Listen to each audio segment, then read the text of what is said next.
Faites connaissance avec Alexis. Pour son cours d'histoire, il doit faire une recherche sur l'origine de l'argent et son évolution. Aux grands mots, les grands moyens, il décide d'aller vérifier par lui-même et rien de tel que de voyager dans le temps pour répondre à toutes ces questions. À cette époque, en l'an 687 avant Jésus-Christ, le troc était monnaie courante. Pour se procurer produits et services, il suffisait de s'échanger toutes sortes de biens. Ayant causé des dommages importants à l'œuvre de ce pauvre sculpteur, Alexis doit utiliser ce système pour le dédommager. Il était alors courant de s'échanger du fer, du sel et même des animaux de compagnie.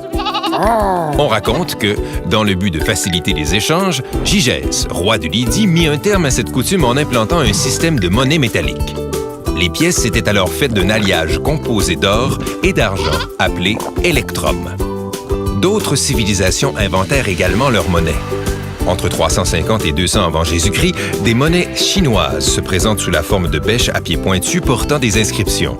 Pour la civilisation romaine, c'est vers l'an 280 avant Jésus-Christ qu'apparaissent des disques de bronze nommés Aes Grabes.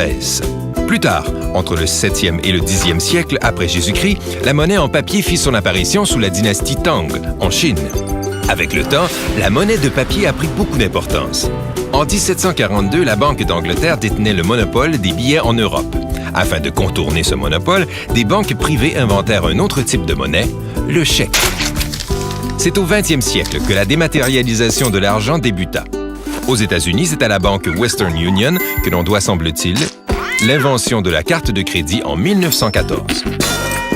En métal, cette dernière permet d'effectuer des achats ou des avances d'argent qui seront payés plus tard à l'émetteur de la carte. Selon l'utilisation qu'on en fait, des frais d'intérêt peuvent ou non s'appliquer. La carte de crédit évolua, passant au carton en 1951, puis au plastique en 1957. À la même époque, en 1953, la première carte de débit donne à son détenteur un accès direct à son compte bancaire. En 1984, l'arrivée du réseau Interac permet d'effectuer des retraits et des achats chez des marchands partout en Amérique du Nord. Toujours en évolution, la technologie a permis l'arrivée du paiement par Internet en 2000.